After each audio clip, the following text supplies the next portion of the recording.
يا زمن قال ابو بشر تسلم بك ابو ناصر العسكرونه، سجل اصعاب رقم بالكيف والكم صاحب ما يطيب العشدنه، الكفو صاحب الفزعه محزم صقر رسالها مشاف بعيونه، الصميم لا شم الحد الاصيم صاحب الواجب الشمخ حصنه، مخزنه بالشيم كل ما تكرم زاد فيه الكرم والله يصونه، لو دعته يجي في الليل الاظلم عن من حدته دنيا غضنه، صاحب العقل ولا خفة الدم كنه الشهد في طعمه ولونه، صحبته بالوفا مكسب ومغنم هكذا الجيده يلقى الجدعانه، ورشكته لم تلقاه بلسم يبري الجرح ويداوي شجونه، الوحش ساند موقف ومهجم شايل الحمله ما كلت متونه، يعتبر صاحبه منه ولد عمه خويه ومستدع ظنونه،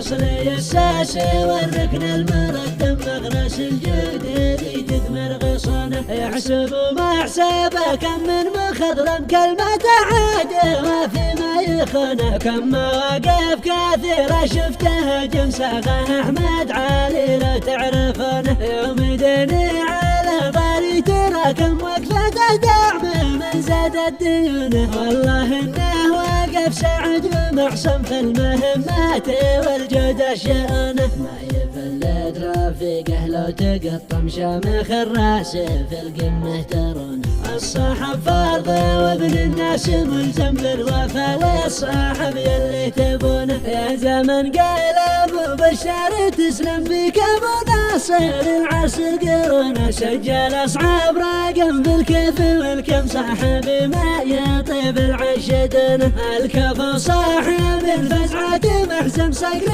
رسالها مشاف بعيونه، الصميم لا شم الحد الاصيم صاحب الواجب الشمخ حصنه، مخزنه بالشيم كل ما تكرم زاد فيه الكرم والله يصونه، لو دعته يجي في الليل الاظلم عن من حدته دنيا غضنه، صاحب العقل ولا خفة الدم كنه الشهد في طعمه ولونه، صحبته بالوفا مكسب ومغنم هكذا الجيده يلقى الجدعانه، ورشكته